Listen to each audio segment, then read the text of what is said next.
This is episode 50 of the 99 Forever podcast. I'm Eric Friesen, and joining me to recap games 3 and 4 of the Battle of Alberta is a writer, contributor, and producer with FerdaOil.ca, Post Cologne. Post, welcome to the show. Thanks for having me. Yeah, man, it's good to talk to you. How are you feeling roughly 24 hours after arguably the biggest victory for the Oilers in the McDavid era? There aren't really words to describe. I'm obviously over the moon. I was at Game 4. Oh, nice. Yeah, so it was. I didn't go beyond the McDavid era. I think it might be the most significant playoff victory of my lifetime, and that I think includes 06. Yeah, definitely. I mean, the 06 Cup run for me is still the best hockey that I've ever watched, or the most entertaining hockey I've ever watched. Up until that point, I would say the 2002 Winter Olympics was the most fun I'd ever had watching hockey. But then, watching your favorite NHL team go to Game 7 of the Stanley Cup Final, that was just the next level. So to see this team going on the best run that we've seen, in the past 16 years, it's just been incredible so far. Absolutely, it was thrilling. What was the vibe like outside of the arena when you were making your way onto 104th Avenue? Just from the pictures and the videos I saw, it looked like just everyone was having the best time, obviously after taking such a big lead in the series over their arch rival. Yeah, so I walked about 4 or 5 blocks towards Rogers Place just because I wanted to get that pregame vibe. Mm-hmm. And it really felt like something that hadn't been captured in this city since I've been watching hockey. As I said in 2006, White Ave was a location, but having it be downtown, I think, adds a new element. Not to give the Leafs credit, but what they did with Leaf Square and what the Raptors started the tradition of having a bunch of fans in a central location like that, I think that really brings our fandom to the next level. Edmonton was so unified. It was beautiful to see. Absolutely. And the thing is, only 18,700 people can be inside the arena to watch the games. But in a city like Edmonton, where there are so many passionate hockey fans, that number stretches well beyond 18,000. So being able to have fans in Ford Hall like we saw in the 2017 playoff run and this year out in Ice District Plaza, it looks like those guys, I mean, even though they're not inside the building, they're still experiencing something of what it's like to be a part of that incredible win. Yeah, and even after the game, the vibes were immaculate, as mm-hmm. they say. Games in November, fans were chanting, "We want the cup," outside of the interview area. And, we're passionate, but to see what it's become now, I think that we're very deserving, probably the best fans in the NHL. Oh, without a doubt. Did you try to get close to the Hall of Fame room near the Gretzky statue there to see some of the post-game press conference? I was a little late, but by the time I got there, the chants had started and people were scaling statues and signs, and it was absolute chaos. It's something about the Oilers going on a playoff run that makes fans want to climb anything that they can. I mean, I think there were light poles back in 06 that people were climbing, and now it's fans getting on top of the Gretzky statue and the Ice District signs. It's just... it's something about it that people are just having the best time, and I'm sure that all the establishments around Ice District were very happy to have all those fans pour in there and keep the party going into the late hours of the night as well. Oh, it was the parties were everywhere. You couldn't miss it. Well, that's awesome, man. And we've got 2 great games to recap tonight. But before we get into that, since you're a first-time guest on the show, I'd just like to find out a little bit about your own Oilers fandom. So when did you first get interested in hockey, and how did you become an Oilers fan? When I first became interested, well, it was the topic of conversation at school, and it's something that was just in the zeitgeist that you had to be in the know of to kind of fit in. So I would say, early elementary school. When my fandom graduated from casual fan to supernova, it's funny, my Oilers fandom began to flourish more so because of the Flames reaching the Stanley Cup in 2004 and how vehemently I was against them winning. And I would say that's probably one of my favorite playoff memories, is seeing them vanquished in Game 7 because I was so stressed out as a kid. I was very happy about that too. And I mentioned this on a previous episode, but the Tampa Bay Lightning will always have a small place in my heart for beating them that year in the final. And of course, following the lockout, the Oilers were able to get to the final as well. I never really got on board with the idea of, you have to cheer for whatever Canadian team is left. I don't want the Flames to bring the cup back to Canada. I don't want any of the other teams in across Canada to bring the cup back home. I want the Oilers to be the team. That's the only team I care about bringing the cup back to Canadian soil. To some degree, I would agree with you, but I think with the other 5 teams, I could stomach it. But yeah, it's just Calgary. There's just no redeeming factors there.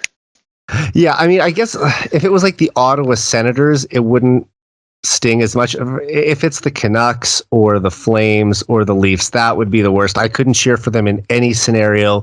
But if it's a team that isn't a direct rival of the Oilers, I guess it wouldn't hurt as bad. But just, I mean, when McDavid does win a Stanley Cup with the Oilers and ends Canada's lengthy drought without one, it's going to be such a huge moment, not only for this city and this fan base, but for this entire country, I think. I totally agree with you, and I love the fact that you said when and not if, because that is an absolute fact. McDavid will win a Stanley Cup in an Edmonton Oilers sweater. I feel very confident in that. What do you remember about your first Oilers game? What year was it? Who was it against? Anything in particular? Well, as we know, Oilers games aren't exactly affordable for most people. So I was quite late to my first game. It was a home game against the Anaheim Ducks in, I want to say, November of 2007. And it was a 5-1 win. And I missed the first goal of the game because I had to rush to the washroom, and it was my favorite player of all time, Hemsky. Oh, yeah, I'm a big Hemsky fan, too. I went to my first game when I was 17. Now, I'm not from Edmonton, and that was actually my first time ever visiting the city, but I live 5 hours away in Saskatoon, and in the years since, I've come a lot more often. But yeah, it's never been, a super affordable thing for a lot of people. So to get to go to a game, especially when you have to, if you're from out of town, you have to pay for a hotel and food at restaurants and all this extra stuff. It can be expensive. So, but yeah, you missed the Hemsky goal. That must have been a bit of a tough one, but what a player, hey? Yeah, people ask me, like, who's your favorite, Connor or Leon? And obviously Ryan Smith holds a special place in every Oilers fan's hearts, but he's not just my favorite player of all time because he was so skilled and, the classic Marty Turco moment. It's the fact that I think he's probably the most resilient, skilled player I've ever seen in terms of being on a team without any heavyweights to defend him and regularly going up against the Regiers and the Blue Guards of the Northwest Division. He had such a tough time getting, crushed and both shoulders, he had surgery on it. Just, it was hard to see your best player miss so much time because there were years there where he would miss significant amounts of time. And, he would come back and still play the same way. He was just fearless. And for a player with that much skill who could just make these cross-ice passes look so easy, could just dangle with the puck, a beautiful skater, for him to have that compete level and willingness to go to the tough areas, I think that's one of the things that really endeared him to Oilers fans and made him such a fan favorite. And there was about a 5-year period there where he was one of, if not the only reason to come out to watch the Oilers play night after night, because they weren't a very good team, and he was an elite player that could put on a show. Absolutely. I think outside of Edmonton, he's probably one of the most underrated players of all time. Definitely. And I really wish we could have seen him with more skill around him and play on a better team, because he was magic during that 2005-2006 season. And his goal to eliminate the Red Wings in the first round in 2006, that's one of my favorite Oilers goals ever. So, it just shows that all these years later, he still has, he's still such a fan favorite for yourself, me, and I'm sure tons of other Oilers fans from our generation. Certainly. So I was going to ask you who your favorite players were when you started cheering for the team. You also mentioned Ryan Smith. Are there any other players that you really enjoyed following growing up? Yeah. So aside from Hemsky, I would say one of my formative moments with the Oilers would be watching the Georges Laraque hat trick. I think that has a lore of its own that I think still lives on to this day. Yeah, 22 years ago, he scored that goal. And to see it, a guy who's known more for dropping the gloves be the one to score the hattie, just, what a cool moment that was for him. And he also had a fight that game, I believe, too. So I think that kind of just even adds to the moment for him. And who didn't love Big Georges? And he's still such an Oilers fan to this day. Whenever I hear him on the radio, he still refers to the Oilers as us or we. Like he talks about it like he's still a part of this team. And I guess it goes with the old saying, once an Oiler, always an Oiler. Yeah, I think he's kind of an unofficial team ambassador, and I don't know if it's feasible, but even in a figurehead role, I would love to have him involved with the organization in some way. For sure. And if he could do it while still living in Montreal, where he hosts his radio show and lives, that would be, really cool to see as well. Even if he only came out to Edmonton a handful of times a year to be involved, I would really enjoy seeing that. What is your favorite memory of watching the Oilers play live? There's so many, but I think it's hard to not say seeing Jordan Eberle's first goal in person. It was a home opener, and obviously it's Calgary, and I've explained my extreme disdain for them, and it was a perfect moment. And I don't know if you remember the TSN segment that followed I believe it was the next day. They came up with kind of a gag. It was a comedy bit where they were talking about looking off the captain and not passing to Sean Horkoff on a 2-on-1. Right. I remember it. I don't think there's really been anything like that. Yeah, that was so unique. And they got Taylor Hall to play it completely straight faced and say, like, I'm supposed to be the star in town. I'm the first overall pick, and here he is stealing my thunder. I don't know. I thought that was awesome. Yeah, it's hard to beat. I mean, there's been many great moments, McDavid magic and whatnot, but it definitely has to be that. And I think a close second is me seeing McDavid's first ever goal in the Saddle Dome. Okay. So that would have been the fall of 2015. And didn't he have 2 goals that night? I believe he did. And it's not so much about the goals, but it's the fact that I saw his dad in the concourse in between periods, and it was special to see his arrival and just the dread that the Flames knew were coming. They're like, get ready for the next 15 to 20 years of this guy lighting you up. And here we are 7 years later, and he has completely owned that franchise throughout his time in the NHL, and he's putting an exclamation point on that in the playoffs this year. You mentioned that you were at Game 4 at Rogers Place last night.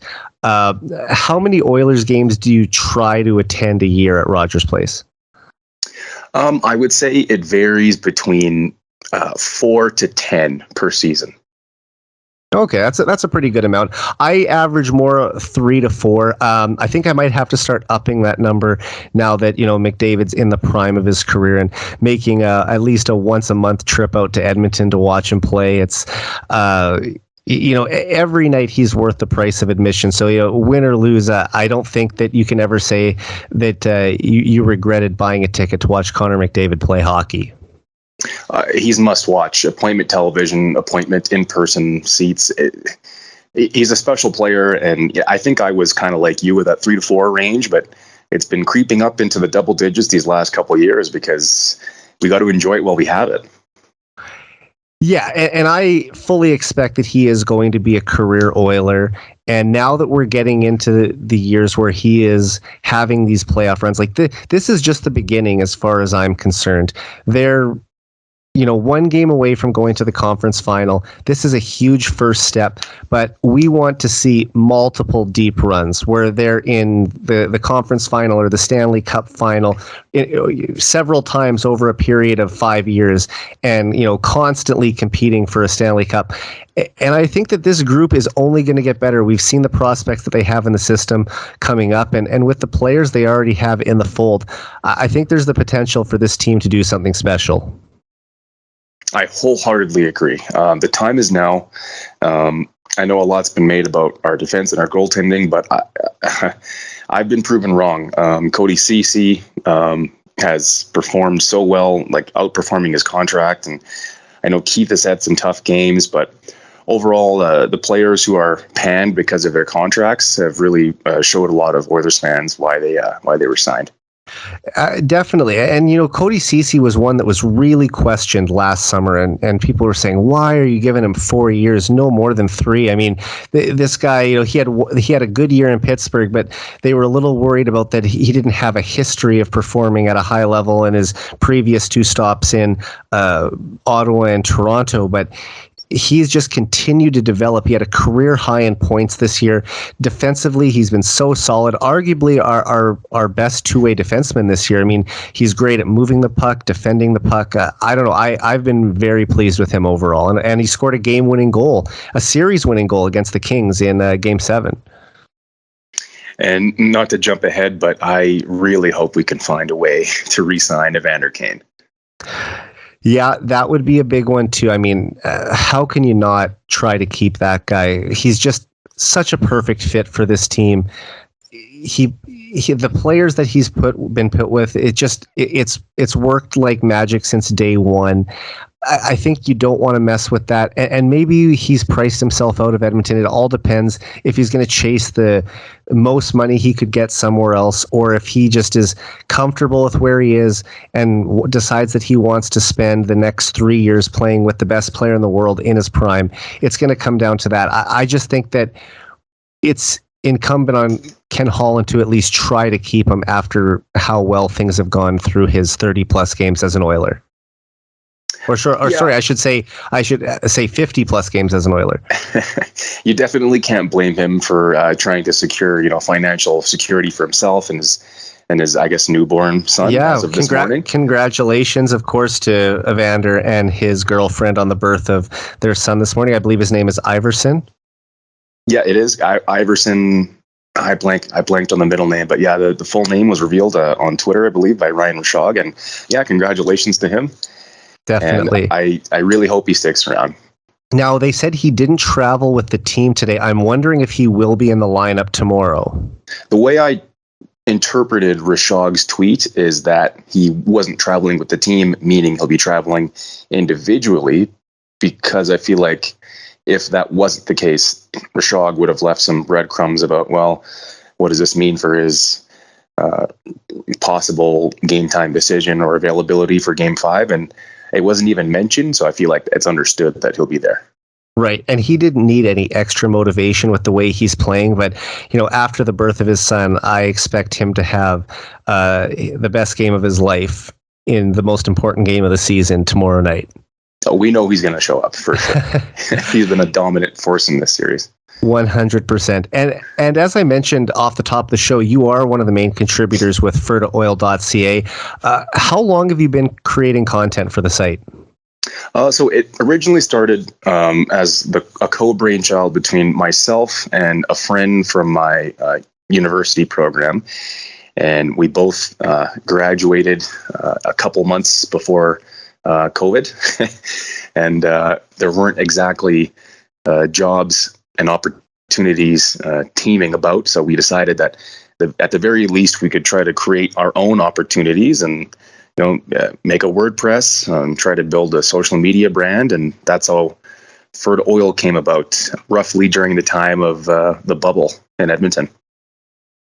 That's awesome. And that's one thing that you have to do in this industry when it comes to broadcasting or journalism, being able to, make an opportunity for yourself. We don't have to wait for an opportunity to arise for us to take. You can go out there and make your own work to share. You don't have to work for a TV station, a radio station, a newspaper. It's great to see that there are more Oiler blog sites popping up all over the place, and just growing this community of the Oilers online blogosphere. It's really exploded in recent years. I mean, you just look, how many different Oilers podcasts there are out there, and Oilers fan sites compared to even 5 years ago. I mean, you could go on there and find countless content made by fans for fans. I think it's awesome to see. I think pound for pound, the Oilers probably have the most freelance fan online blog presence. And honestly, that may include the Toronto Maple Leafs. Obviously, they're like 7-8 times the size of Edmonton, but I guess if you somehow to make an equation per capita, I think that the passion is on par. Oh, 100%. I mean, this city, all of oil country, we bleed blue and orange. I can remember listening to Bob Stauffer's show in the middle of summer, and it would be like July 20th, and someone would call into his show and say the Oilers need to shoot more on the power play. This is the middle of summer when it's like 25 degrees out, and fans are calling in because they want to talk about the power play. Like it's a 12-month a year thing for us. There really is no off season when you're this invested in a hockey team like we are in the Edmonton Oilers. It is a 365-day-a-year passion. For sure. I wanted to ask you, are you working on anything right now for the site that you can tell us about that you have coming up? Well, we're just trying right now to try to get our brand out there and engage with Oilers fans. So I would say Twitter right now has been a really big focus for us, and during games, trying to use the hashtags and post memes and just try to penetrate the diehards and just become really involved in that community, because that's really what drives us, is like-minded, passionate, positive Oilers fans who are just trying to get involved in the conversation. 100%. And aside from writing articles and blogging, what are some other things that you guys do on your various social media accounts? Well, so the other half of Ferda, his handle is Agrippa Ferda on Twitter, and he really handles a lot of obviously building the website and creating widgets and whatnot. So he's very handy on the technical aspect, but he works a lot on stats. He actually had one that was retweeted by Sportsnet a few days ago. Oh, nice. I saw that. I did see that. About Sidney Crosby, right? Yeah, his stats from the 2016 playoffs compared to where Connor's at already. Yeah, so Agrippa's great. He's really created a niche where I think people are starting to recognize that that's kind of his thing. That's the brand that he's building. And not to name any names, but there were a couple notable Edmonton media personalities who have actually retweeted it a couple times without being accredited. But anyway, the point is that he's definitely making a name for himself, and I'm really proud of the job he's done. That's very cool. I mean, any time that you can get sort of that mainstream exposure to your product, that's just going to give you guys that additional boost. And I mean, it was all over my feed the night that you guys did that. And I'm a bit of a stats guy too, so I really appreciate when you do that kind of stuff. So keep it going. I think that you guys are just getting started, and from everything I've seen, it's just going to be even better from here. Thank you very much. It was a huge thrill. Yeah. All right. Let's look at Game 3 of the Battle of Alberta at Rogers Place on Sunday night. Now, Evander Kane, Leon Draisaitl, and Connor McDavid combined for 10 points, all in the second period, to power the Oilers to a 4-1 win and a 2-1 series lead. The Oilers not only have the best player in the world right now in Connor McDavid, they also have the best line in the league. Post, what can you say about the dominance of the Oilers' top line through 4 games in this series? Not much that hasn't already been said. I think that the matchup is quite interesting because the Kane, McDavid, Draisaitl line has been the best line in the Stanley Cup playoffs, and the Gaudreau, Lindholm, Kachuk line was probably the best line in the regular season. And seeing those two go head to head has been satisfactory to see them dominate as hard as they did. Again, going back to Evander Kane, hopefully re-signing here, it's just such a good fit. Him playing with the two best players in the National Hockey League, even though it may not happen very much next season, because I believe Draisaitl does like to carry his own line and will and should. But what we've seen in these playoffs is very special. Something that we really need to appreciate while it's happening. And they're just so dominant. Connor is making plays that I want to say we haven't seen before, but somehow he continues to elevate. And I know that's been said, but it bears repeating. And Draisaitl playing on one leg is equally as impressive, if not more. He's really hurt, and it seems like he's getting better and better, as I assume the injury isn't healing because he's playing constantly through it. But I'm so impressed with what I'm seeing. I couldn't agree more. I mean, this line is scoring at a historic pace right now, and they probably wouldn't even be together if Draisaitl didn't injure his ankle in the last round. But they have been unstoppable against the Flames in this series. Kane scored a natural hat trick in a span of 6 minutes, which was the 7th fastest playoff hat trick in NHL history. He also joined Wayne Gretzky, Mark Messier, and Yari Curry as the only players in franchise history to score multiple hat tricks in one playoff year. And Post, if you changed the channel for a minute and came back, you might think that you were watching the same goal on replay 3 times, but all 3 of Kane's goals came off the rush. And when you have a player with that type of speed and finishing ability that Kane possesses, it just makes him a perfect fit to play with the dynamic duo. I mean, Draisaitl had 4 assists in the second period, which set an NHL record for most assists in a playoff period. He also leads the series in both assists and points. And perhaps most impressively, McDavid became the first player in NHL history to record 9 multi-point games within a team's first 10 games of a playoff year. The only game when he hasn't recorded multiple points in the playoffs this year was in the first round when they were shut out against the LA Kings in Game 4. But as a trio, they tallied 55 points through the first 10 games of the playoffs, becoming the first trio to accomplish that since Gretzky, Messier, and Curry again in 1988. And you know what? If the Oilers go all the way to the final this year, I can't wait to see what kind of numbers McDavid, Draisaitl, and Kane could finish with. It's every time seemingly you watch a game, there's some kind of infographic by Sportsnet or TSN that pops up with some heinous new record that's been broken or tied or challenged by Connor McDavid. Sportsnet stats should just make a side account called Sportsnet Oiler Stats, because that's how regularly he's churning out these incredible feats. And the fact that McDavid and Draisaitl, to his credit too, are doing these things in an era when there are far more defensive systems and coaching, and they don't play a pond hockey style like they did when many of these records or marks were being set back in the 1980s. I think it makes it even more impressive. Absolutely, it does. And again, just to see what he's doing on one leg, I couldn't be more impressed. But not to take away any credit from them, but like I said earlier, Calgary just really hasn't gotten their game going.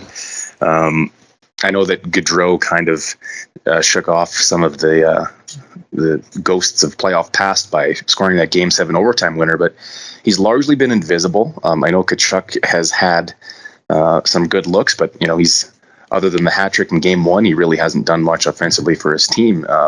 So I think, it's not just how good that the Oilers' top line is playing; it's how much they're outdueling the other top line. I think is also really impressive. For sure, and often you see in a playoff series that either team's top lines will cancel each other out, and it's the depth players who step up and decide who will win the series. But in the Battle of Alberta, it hasn't been close. The Oilers' star players have been phenomenal, and other than one game, the Flames' top players haven't been overly noticeable and really haven't had much of an impact on the game. So that is the biggest reason why I think the Oilers are up in the series. Yeah, and again, that the Evander Kane goals looking very similar. He's making it look easy, and I know a lot of pundits have said that it is easy if you're playing with Connor McDavid, but I think with a rotating cast that we've seen on his wing, it's clearly not. And so I really want to commend him for coming in here in a difficult situation in his personal life and turning his on and off ice game completely around. And yeah, he's just the perfect fit. And especially the third goal of his, the hat trick goal, seeing that celebration, it's just a memory that will stick with us forever. Oh, 100%. The hats off celebration. I wrote an article about it for heavyhockey.com the next day. It's just, he must be having the time of his life right now, because Evander Kane really hasn't been to the playoffs many times in his career. You know, he started with Atlanta. He never made it there. Then he went to Winnipeg. He was gone, I believe, after the 2015 season to Buffalo. So he might have played the playoffs once there. He never made the playoffs in Buffalo. I think he made it twice with the Sharks. So to go on a run like this when he's in it would be his 13th season in the league. I mean, this is a guy who's been waiting for this opportunity, and he's really met the moment. I mean, yeah, kind of like you said, he was on some not very good teams to start his career, with the Atlanta Thrashers and the Jets when they weren't so great. And, you know, the Sharks really couldn't get things done. And he's really seized the opportunity. With 15 points in 11 games in these playoffs, it's unbelievable. Before this, he had a career total, I believe, of 13. So he's already doubled that in one run. And getting to play with McDavid obviously doesn't hurt. And I just love, you know, the Flames fans love to target him with their various chirps. So I love that he was able to get the last laugh after kind of taking a lot from Flames fans in Game 1. Yeah, I mean, I know a lot of people thought that the Tkachuk chirp was gamesmanship or funny, but I don't know. Maybe it's just me and I'm sensitive, but I found it a little bit tasteless. It was. I think that because, you know, he is going through a financial situation that wasn't very classy of him, and of course we don't expect much classiness from Matt Tkachuk as it is. Exactly. But at the same time, I don't think enough people came to Evander Kane's support in that situation. And part of that might be because he does have a bit of a checkered past off the ice, and people are less willing to stand up for him, I would say. I think I do agree with that. Also, part of it might be the fact that he's seemingly very resilient. It doesn't seem to bother him, whereas I think with other players I would get under their skin, but he's got a thick skin. He can definitely take it and dish it out with the media, as we saw on day one. Oh, for sure. I mean, he's not lacking for swagger at all, or confidence. And after trailing by 2 or more goals early on in games 1 and 2, the Oilers had a much better start in game 3, outshooting their provincial rivals 21-7 in the opening frame before Zach Hyman opened the scoring 52 seconds into the second period. What do you think has allowed the Oilers to have a better start in game 3? That's a really difficult question to answer, because difficult starts were kind of a hallmark of this team during all the first year. half of the season, and for pretty much the entire season under Tippett. But then that was seemingly corrected by Woodcroft. So it's hard to explain. I almost wonder if it's not a matter of the Oilers' game plan going in, and it's possibly just the fact that the other team has a say in that as well. And maybe Calgary just wasn't quite ready to start game 3. Yeah, it's been one of the most perplexing things about this team all season, where their starts were so inconsistent. I mean, I remember they came within one game of tying an NHL record this year for most wins after scoring first. I think it was the 1944-45 Montreal Canadiens. They finished one game short of them.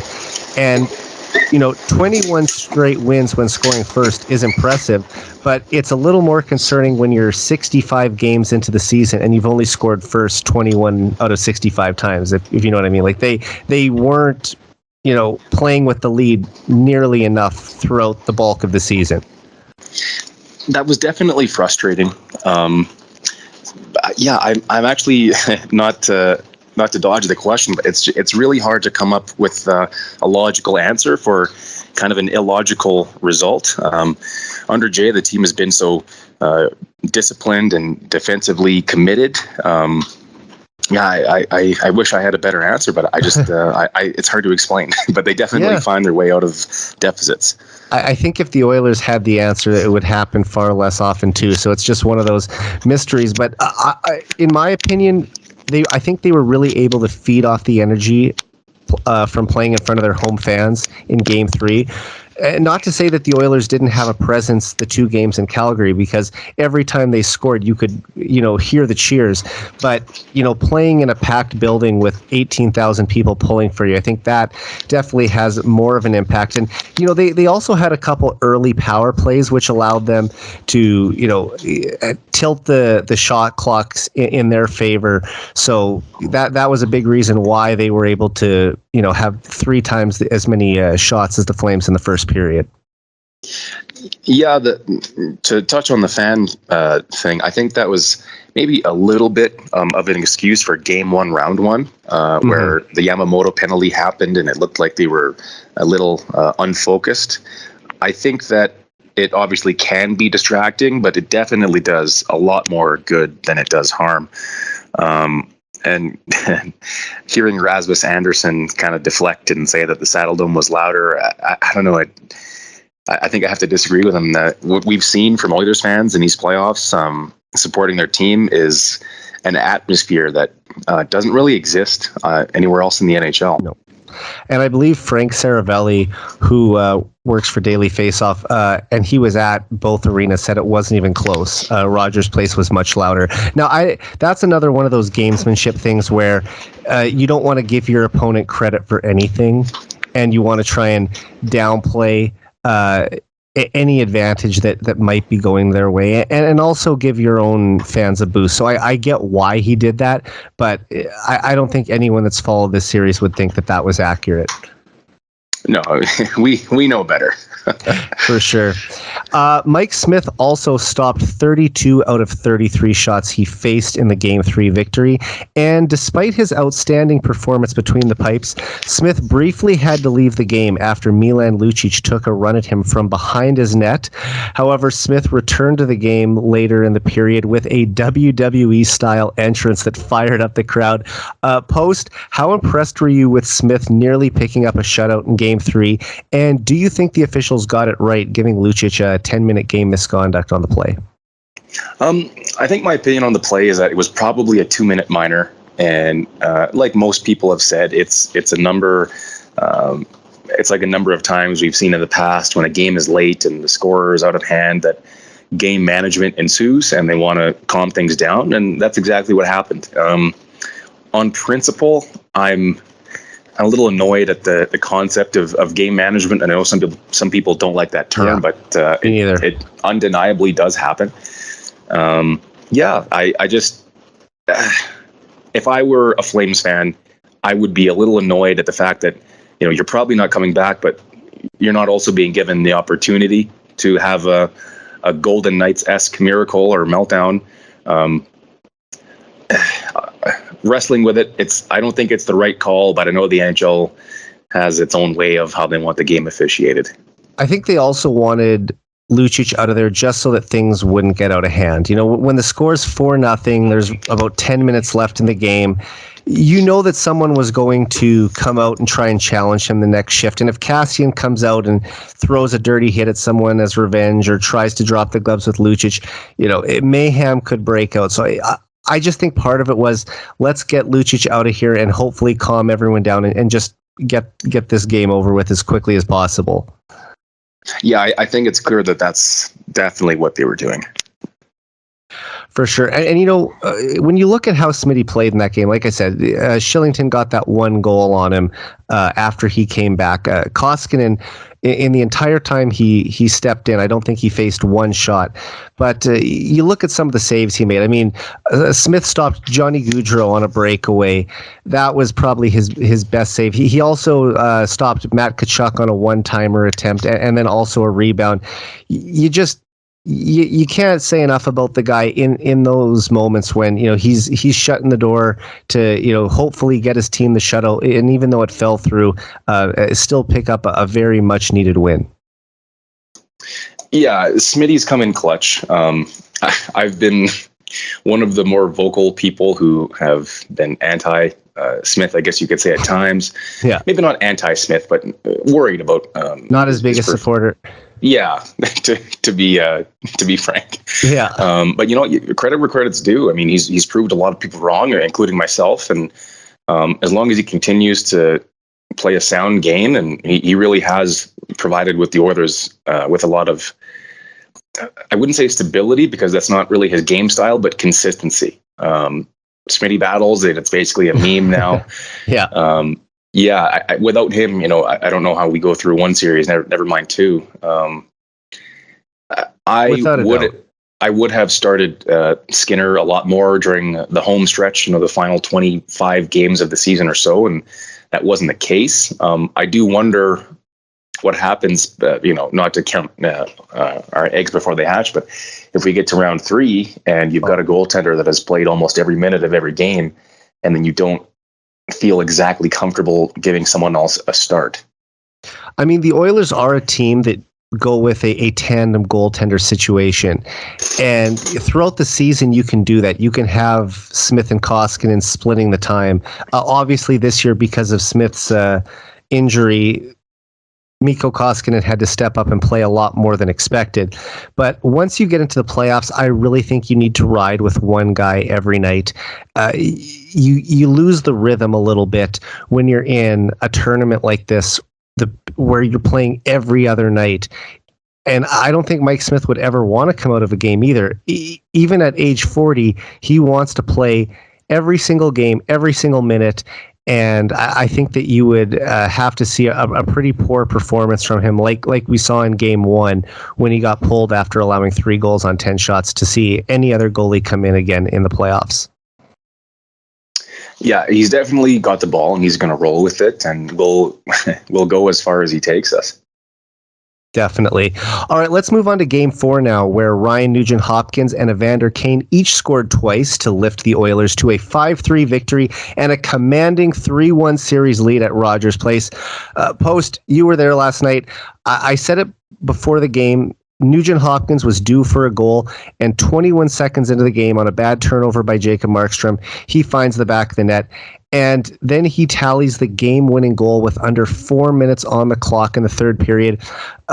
Post, was that the biggest goal of Nugent-Hopkins' 11-year NHL career? I don't believe it's close. That had to be the most significant moment in his hockey life, I would say.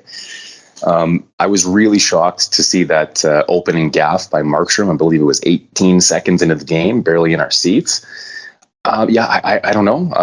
I don't know how that happened, but obviously Nugent-Hopkins had the composure to not panic or bobble the puck and casually and calmly place it on the top corner. That was one of his hallmark performances. The game overall, I think, was one of his best, but I think the paramount importance of those goals has to elevate it to the top Nugent-Hopkins performance that we've seen. Definitely. And I like that Jay Woodcroft started the second line in Game 4. Sometimes a coach just has a hunch, and in a game when Woodcroft had last change, he chose to start the Nugent-Hopkins line. And like I said, a bad turnover led to the early goal by Nuge, and that's a deflating goal for a desperate Flames squad to give up. I think it gave the Oilers and their fans some jump early on, and then, like we said, late in the third period, after the Oilers squandered a 3-goal lead, which we'll talk about in a little bit, Nugent-Hopkins absolutely roofs the rebound on a Tyson Barrie shot to give the Oilers a 4-3 lead again. And as the longest tenured player on this team, Nugent Hopkins has endured more losing than anyone else. He was there through most of the decade of darkness. He hasn't made the playoffs many times in his career, although he has been there the last 3 years in a row that they've got in, which is nice after so many years of finishing near the bottom. But for him to score a game-winning goal in the playoffs against their biggest rival, to put the Oilers one win away from reaching the Western Conference Final for the first time since 2006, there's no one else I would have rather watched score that goal in that moment. Nobody dislikes Ryan Nugent Hopkins. He's he's one of the most likable players in the NHL, and he definitely deserved that moment. He's put in his dues 10 times over. I would say you said he had no one's endured as much losing as he has. It's almost like when you see the vet get the first cup pass, and you say, oh, they've gone through so many trials and tribulations. I think that the decade of darkness was probably 2 careers worth of anguish that he endured. And there's probably not many players in the league who have showed more loyalty and commitment to a franchise as has Ryan Nugent Hopkins. So you couldn't be happier for a guy who just is great in the community, salt of the earth, and absolutely deserves it. So I'm glad we kept Nuge forever. 100% agree. And also, let's not forget that Nugent Hopkins was the first overall pick in the WHL Bantam draft. Then he was the first overall pick in the NHL entry draft. But he was never the biggest star in town. When he arrived in Edmonton, Taylor Hall and Jordan Eberle were here. And I think it's safe to say he was always kind of third behind those guys. And then after they moved on, Leon Draisaitl and Connor McDavid had ascended to the top, and he was once again somewhere in that third, fourth best player on the team. But he's never complained. He's never, demanded anything. He always is willing to do whatever it takes to help the team win, whether it's playing on the first line or playing on the third line. He doesn't care where he plays. They've moved him to left wing and back to center. This is a guy who just does what it takes to help the team win. And, like we said, he came into the league as a highly skilled offensive player and sort of evolved into more of a two-way player who has relied on the penalty kill just as much as he's relied on the power play. And, like I said, for that guy to be the one to score that significant of a goal for the Oilers, like you couldn't have picked a better guy. I echo all those points. I mean, yeah, he's definitely the most versatile player on the team. I think when he was gone for, I don't know how many games it was. I think it was a couple of weeks when he got injured in Florida, I believe. I think it was almost 20 games. It was close. It was a significant amount of time. And I think that you could really see, especially when the Oilers were struggling for that stretch, people still undervalue what he brings to this roster. Special teams.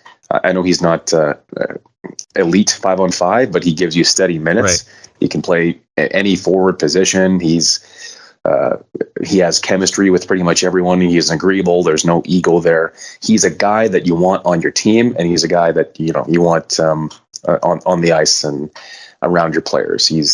I think he's become a little bit of a role model for the McLeods, of the world, who's in a similar position, a winger, a center, asked to play special teams. As a McLeod didn't have the amount of skill that Nugent Hopkins had coming into the league, but I see him as that ultimate glue guy that would be my first pick for the Cup pass should it arise. I was having this conversation the other day too with my dad, and I said, who do you think Connor would hand the cup to first? And he said, Nuge for sure. And we both agreed on that. Definitely an easy player to cheer for. And another easy player to cheer for is Zach Hyman, who has also found the back of the net in all 4 games in this series while averaging more than 21 minutes of ice time per game, including a lot of time on the penalty kill. Post, did you expect Hyman to have this massive of an impact against the Flames? I did. I thought that he was going to be a pivotal player if they were going to have a chance to beat this team. I know a lot of people view Calgary as a Stanley Cup contender and still do, and rightfully so. But Zach Hyman is so important to this team. because of the effort level that he gives on every shift. And that's not to say that other players don't want to give their all, but he just has this knack to be so dogged on pucks and win battles. It feels like a completely unique skill to him. I don't know if there's another player in the league who does what he does. It's tough, not exactly having the book on him coming out of Toronto and seeing a long-term commitment and big money at the time. But I fully expected Zach Hyman to be good. I just didn't know how good he was. And having a full regular season as an appetizer for the playoffs, he's completely won me over. And I think that, like Cody Ceci, his contract is becoming a big-time steal. Well, for sure. And the thing is, I know some fans were concerned about, what's year 5, 6, 7 going to look like? Well, hopefully the salary cap has gone up by then, so it won't be as big of an issue for them down the road.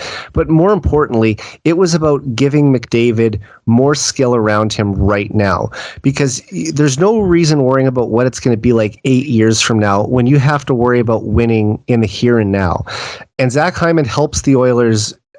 He helped them immediately become better. I mean, like we said, 27 goals and 54 points this year, despite missing some time due to injury. But he's just been such a factor, not only offensively, but he's another guy who's really good on the penalty kill with Nuge. I think they're an excellent duo together. He works so hard every shift. This is a guy who never takes a shift off. He battles in every puck battle. He can cycle the puck all by himself and just kill 10 to 20 seconds off a penalty with no issue at all. And every game I watch him play, he seems to be getting better in the playoffs, and he's scoring these clutch goals for the team. Just everything about the guy, it makes you feel like, I would do that contract all over again if he had the chance. It's funny. A friend of mine who's more of a casual hockey fan and doesn't watch very often, pointed out Zach Hyman and really noted that he works doggedly. And for someone who's not a hockey nut or insider to notice that. And, obviously the McDavids and the Dreisaitl's, they're easy to pick out. That's, low calorie viewership, as a hockey fan. But he called him Ryan Smith with a haircut, which I think is probably the biggest praise you could have. We talked about that on a previous episode as well, that, he has some Smitty tendencies. I think that Ryan Smith was a little bit of a better goal scorer. Now, a lot of those goals were tap-ins right around the net, but still, he put up more goals than Hyman did. I think Hyman is a better skater, and that's one of the things that I didn't know about him when he came here from the Leafs is how good of a straight line skater he is. He really can generate some speed, and but he's one of those players that's very much like Smith, that just works for everything he gets, and those are the kind of players that really become fan favorites in Edmonton, because it's a blue collar city, and when you have players who play with that blue collar mindset, it just makes them so likable with this fan base. Yeah, I couldn't agree more. I think that's something that was really missing from the team, especially in those 2 playoff missed seasons that followed that magical run in 17. I know we had Patrick Maroon for one more season after that, but it's just that willingness to sacrifice to win puck battles and do the cliche things that coaches like to go on about. There was an element that just wasn't really in the Oilers game as a whole, and I think that we've developed that in spades now with players like Hyman and Kane. For sure. And we already did talk about the dynamic duo in Game 3, but even though they weren't as offensively dominant in Game 4, they still had an impact on the game, didn't they? All the time. McDavid doesn't have to be, himself every single game. I would say he was probably a 6 or a 7 out of a McDavid 10, which is still better than all but 10 of the players in the National Hockey League. When he scores less than 2 points, it's noticeable. You almost expect it after a while. Like 2 or 3 points a night is just, we've come to say, like, that's the standard now. Like if he doesn't get that, it's almost like concerning. Yeah, I mean, the bar has been raised probably a little too high for some people. I remember early in the season he was on pace for about 200 points, and Right. That would not. That's just silly. But people start to wonder. I think it was Ryan Whitney. He had said. He said that he thought that McDavid could put up 200 points one of these seasons.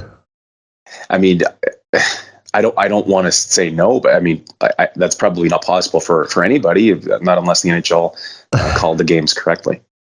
Yeah, I mean, if every infraction on him was called resulted in an Oilers power play, I would say that 150 points next year would be a lock. Now, he might still do it anyway, but we're talking about one of the best players to ever play the game, and if he just gets a few more calls go his way, then we're going to see more power play opportunities, which will lead to more goals and more points and more historic totals. It would break the league if he was officiated correctly. Well, without a doubt. And I mean, last night on Kane's empty netter to seal the deal, Evander Kane also picked up his 11th and 12th goal of the playoffs. He now has 12 goals in 11 games, the fastest Oiler to reach that total since Jari Kurri in 1985, when he tied the NHL record for most goals in a playoff year with 19. You look at Draisaitl, he set an NHL record last night. It's an unofficial record, but a record nonetheless. Most consecutive 3-point games in the playoffs with 4. And Connor became only the 4th player in NHL history to record 7 straight multi-point games in the playoffs. If he records 2 or more points against the Flames in Game 5, he will tie Wayne Gretzky's record with 8. I mean, just these guys... It seems like every night there's a new record they're setting, or a milestone that hasn't been accomplished in 35 years. It's just incredible to see the names that they're mentioned with. Yeah, we become numb to it because we see so much greatness and records being broken every day. Again, we're lucky to be Oilers fans right now, and I think we're watching probably the second greatest player to ever play the game. I have him as the 3rd best forward of all time after Wayne Gretzky and Mario Lemieux.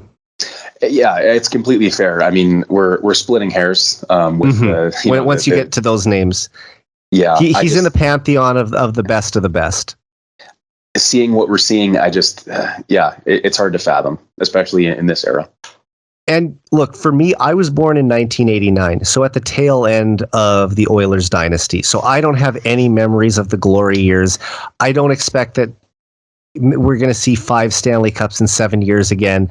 But, McDavid could lead the Oilers to 2 cups. He could lead them to 3 cups. These are things that, are achievable for him. Crosby, he had a deeper team earlier in his career, but he's won 3 Stanley Cups.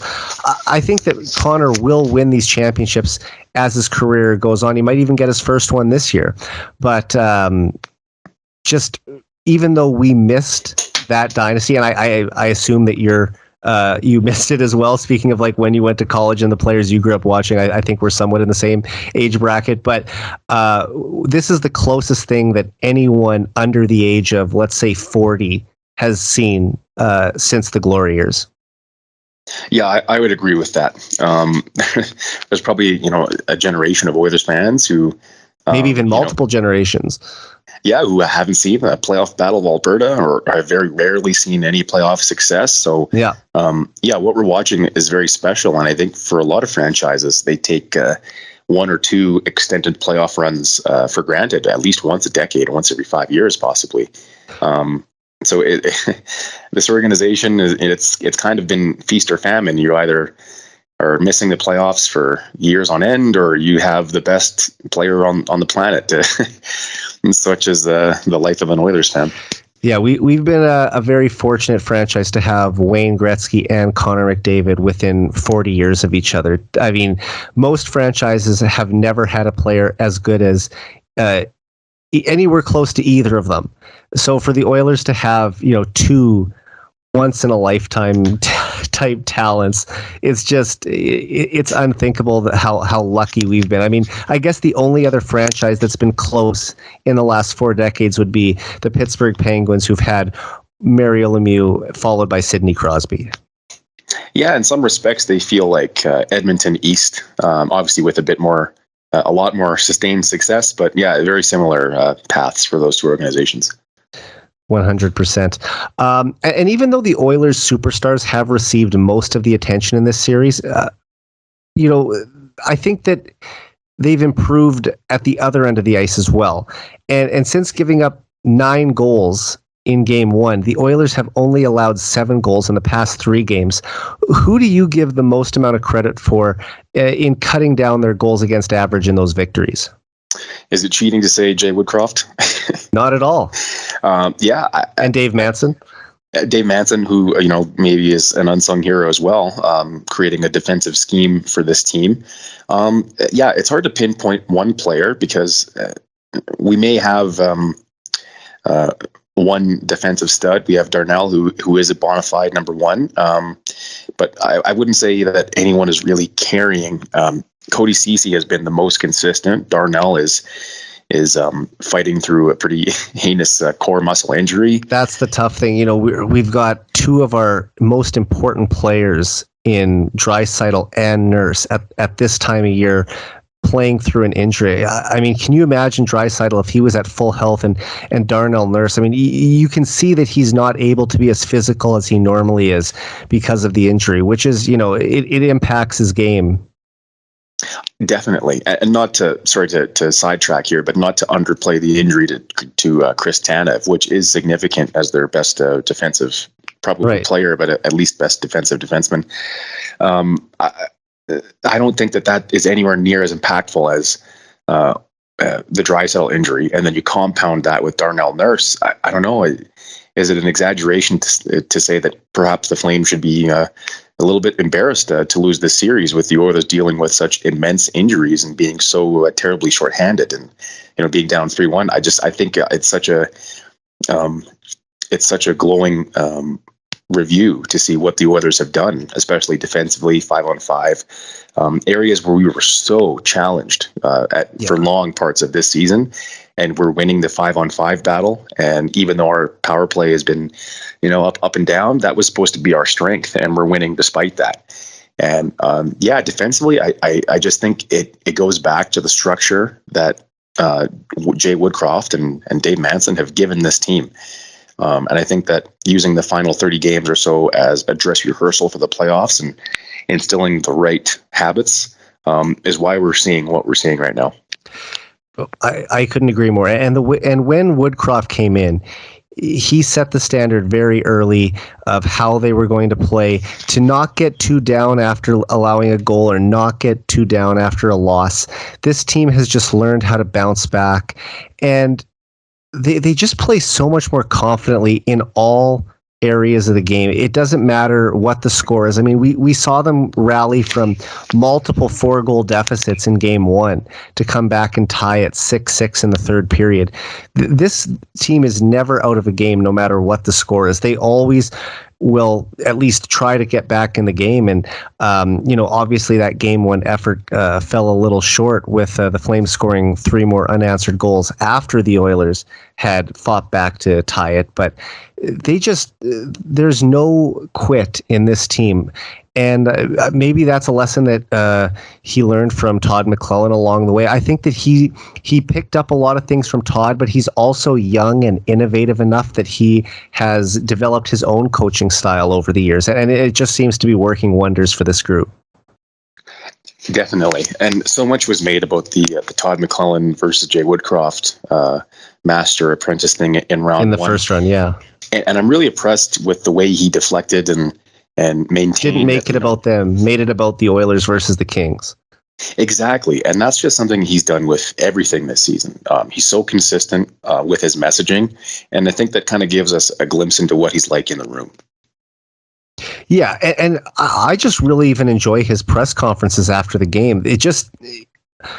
I don't know how much confidence a coach can give a fan base, but personally, when I listen to him, I feel a lot better about where the team is, because he's just such a calming figure and such a positive speaker. I mean, I can see why the guys would rally around him so much and want to play for this coach, because I'm a fan and I want to play for him. Yeah, he's the kind of person you'll run through a wall for. 100%. had he started the season here or played more than half, I think he would almost certainly be in the running for the Jack Adams Award. I think he could win it next year. I mean, and to touch on something you mentioned before about how the Flames were such heavy favorites in the series, I can see how the Oilers were the underdogs, but I never thought that the Flames were really that much better than this team. Markstrom, they had him all year. The Flames were incredibly healthy all season, whereas the Oilers had multiple injuries. And in the end, Calgary only had one more win in the regular season than Edmonton had. They had 5 extra overtime losses, which kind of boosted their point total. But really, I always felt these teams were a lot closer than some of the experts were making it out to seem. So when they were talking about Calgary as a Stanley Cup contender, I said, why can't the Oilers be a Stanley Cup contender too? They're getting healthy now, or at least they were until Draisaitl got hurt. And I like our superstars far better than their superstars. You could argue that maybe their defense has a little more depth and their goaltender is younger and obviously a Vezina candidate, so I guess you could say better, but he sure hasn't been in this series. Yeah, I mean, you never want to discount your own team, but I did recognize going into the series a lot of significant advantages that the Flames had, and I thought that there was a way the Oilers could win. Obviously, this was before the Darnell and Leon injuries came to light. That made me a lot more concerned. But I think the way I look at the Calgary Flames, and I try to be objective, is what are the check boxes for what bears playoff success? Things that are most commonly rewarded are goaltending and 5-on-5 play. And they were relatively healthy as far as we knew going in. I just think those are the 3 main elements, and having them kind of have an advantage in all 3 key areas was concerning, but not. We're talking about generalizations, and generally teams don't have a Connor McDavid, so you never really know what's going to happen. Exactly. That's been the biggest factor in this series, is that. And look, the Flames will say one guy is beating them, but really, even though Connor is the player who's driving this team forward, it's not a one-man hockey team the way that they make it out to seem. And I honestly think that the Oilers use that as motivation to say, okay, you think that there's only one guy that's beating you, we're going to show you. Do you sort of see it the same way? I took it as he was talking about Zach Hyman, clearly.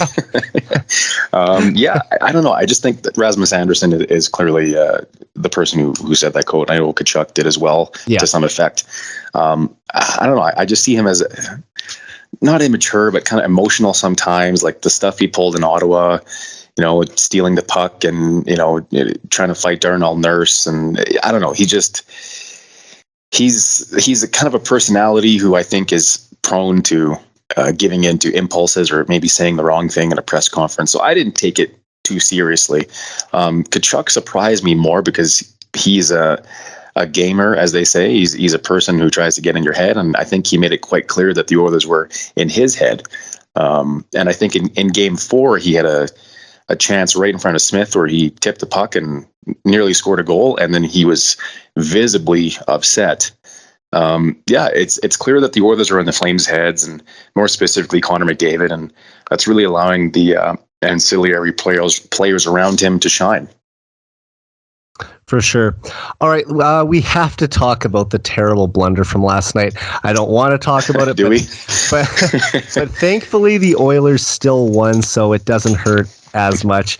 But I just want to know, what was going through your head when Mike Smith allowed a shorthanded goal from 132 feet away to tie the game 3-3 in the third period? As someone in the building, it took me probably 10 full seconds to realize what had happened. I thought that they blew the whistle, and I was confused as to why, because I didn't think that the puck was going on net. I thought maybe it was behind the net, or somehow they lost sight of it. And then there weren't enough Flames fans in the building to really hear them celebrating a goal, which just added to the confusion. And then it clicked, and I'm like, no, this can't possibly be. I didn't just see that. No, and then the Flames started celebrating a goal in their own end, and I was so confused. I'm like, there's no way. Like, are they celebrating like a penalty, or what's going on here? Yeah, and then Smith's reaction after the fact, his body language looked like he was blaming someone, which I don't think is the case. I think a lot of us just misread that, but it was shocking. I don't know if you're familiar with the all-time Vesatoskala blooper. Oh yeah, but it kind of reminded me of that, except it didn't touch the ice. It completely lobbed all the way. I'm actually impressed that that puck made it that far without touching the ice. The one that comes to mind more than that was, I think it was in the 2002 playoffs. Nick Lidstrom ripped a slap shot from about center ice, and it beat Dan Cloutier when he was playing goal for the Vancouver Canucks. And that one was a shocker as well. And I guess the other one that I thought of right away was Tommy Salo in the 2002 Winter Olympics, when Belarus shot a puck in that bounced off his head, rolled down his back and into the net. And really, Salo was never the same after that in his return to the NHL. So it can be pretty demoralizing for a goaltender to let in a goal like that. But as we already talked about, Nuge saved the day. And I'm sure that Mike Smith definitely owes Nugent Hopkins a steak dinner or something for that, because that was a goal that could have come back to haunt him. And yet, about 5 minutes after he allowed that goal, Nuge steps up and scores, like we said, probably the biggest goal of his career, and the Oilers are still able to come away with the victory. But and Smith joked about it after the game in his presser. But can you imagine if they would have lost that game? That would have been one that Flames fans would never let us hear the end of, till the end of time, probably. I went into Game 4 thinking that whoever wins this game will, all in all likelihood, probably win the series, because obviously having a 3-1 lead, right? Is 100%, because it's so commanding now. But if it becomes a best of 3 and they steal home ice back, it's not a position you want to be in. Yeah, I look at something that I believe it was David Staples from the Cult of Hockey put on Twitter. Yeah. He said that coming back from that kind of erased the ghosts of the Steve Smith game in 1986. I could see that. I mean, we still haven't seen how far this team would go. And Calgary did go on to the Stanley Cup final after doing that. So if the Oilers did continue on and, at least win this series, then I guess you could say they exercised some demons. But, they still have to take care of business and wrap this thing up. Oh, I'm far from calling the series. In fact, I'm actually more afraid of Calgary than I am of Colorado, because of the reasons I said before, being, maybe we haven't seen it to this point, but a dominant 5-on-5 team with strong goaltending and structure and great coaching. Whereas I think the Avalanche, who I believe just advanced to the conference final. They were up when the last time I checked before we started recording, so it looked like it was a pretty safe lead for them. They may be in overtime right now, actually. But anyway, if in all likelihood, if they make it there, I view their roster as kind of, a better version of the Oilers. And I think that they would play our game to a certain extent. And that's just something that I would have a lot of faith in. I mean, look at how they played each other this season. The Oilers beat them once, and the other 2 games they lost in overtime and they lost in a shootout. So those are 3 close games with one of, if not the best team in the league. I think that it wouldn't be as much of a cakewalk as some people think that it would be for the Avs. And maybe the Oilers will continue to relish that underdog role. Like, they were definitely the favorites against the Kings. But in this series, even though, like I said, I see them as more evenly matched, the Calgary Flames were definitely viewed as more likely contenders than the Oilers were. But to see how they've performed to this point, I really think that they could give the Avs a run for their money too. What I would say in summary is that overall, the Calgary Flames are a more beatable team than the Avalanche. But as it pertains specifically to the Oilers, I think that the Avalanche could be possibly more beatable than the Calgary Flames. For sure. And do you think that after losing Game 4 against the Kings 4-0, the Oilers learned some lessons from that coming into this series, because they had dominated them in games 2 and 3, 6-0 and 8-2 before, a disappointing 4-0 defeat with 2 empty net goals. But coming into this series, the Oilers were in the exact same situation with a chance to go up 3-1, and this time they got the job done and took that commanding lead in the series. Was that something that you think they had to just go through and learn from before being able to do it actually against the Flames in this series? Yeah, I do think there's something to that. Maybe a little bit of a sign of increasing maturity with the fact that they came out to their best start possibly of the entire Stanley Cup playoffs. Yeah, with 3-0 lead in Game 4. I mean, we talked about how they let it slip away, but still, the fact that they were able to jump out to a 3-0 lead, I felt pretty confident they were going to win after 20 minutes. Well, I think it helps not having the world's best beach at your disposal when you're preparing for a pivotal Game 4. Maybe they were guilty of experiencing a little bit of Venice Beach before the game, but that could have been part of it. All kidding aside, Todd McClellan also knows the Oilers' top players intimately, so maybe that played a factor. He knows Woodcroft's tendencies and game plan. So, not to make excuses, but I think those are potential reasons for why this Game 4 was so much different. For sure. And just before we wrap up here, I want to get a prediction from you. Who's going to win Game 5 at the Saddledome tomorrow night? I think we're going to wrap it up in 5. The Flames are pretty demoralized, and I think, obviously I don't know this, but I think from a personal standpoint for a lot of the Oilers, specifically Connor, Leon, and Evander, they'd like to eliminate them in front of the Calgary faithful. I think it would be a nice little twist of the knife, if you will, to end it there. It would. And the last time that these two teams played in 1991, the Oilers also clinched the series on the Flames ice with a Game 7 overtime goal by Esa Tikkanen, and we'll see how it goes tomorrow night. I'm predicting them to win as well. Do you think anyone's going to stand out? Is it just too obvious to say McDavid and Draisaitl are going to lead the way? I do expect McDavid to have potentially the game of his life with an opportunity to, obviously, advance to the third round of the Western Conference. But like you said, when you're drafted by an Alberta team, I think the first thing you fantasize about is playing a playoff series against the other team in that province. And this is the stage that is just made for Connor McDavid. He'll succeed. I mean, to be one of the all-time greats, you need to have those moments in the playoffs. We've known he's been the best player in the league for 5 years now, but he hasn't had as many opportunities in these big game situations because of the NHL not wanting to work with the IOC or a pandemic. He's missed out on 2 opportunities to go to the Olympics. Because he hasn't had a deep enough team around him in the past, he hasn't gone on a deep playoff run yet in his career.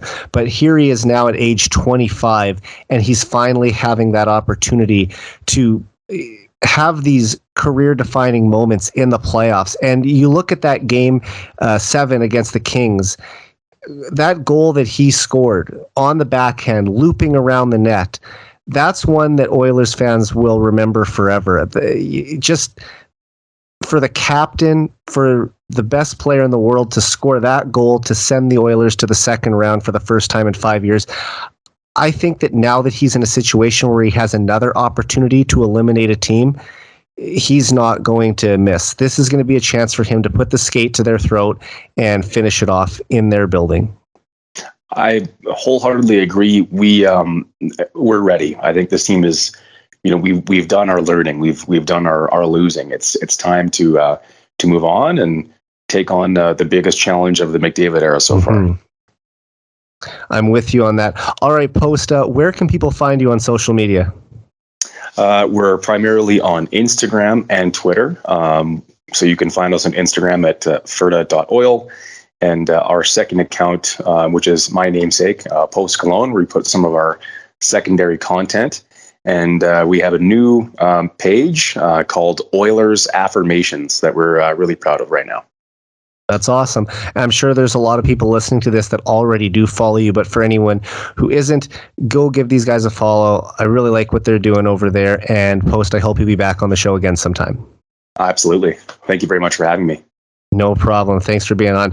All right. So for Post Cologne, I'm Eric Friesen. This has been the 99 Forever podcast. We're out.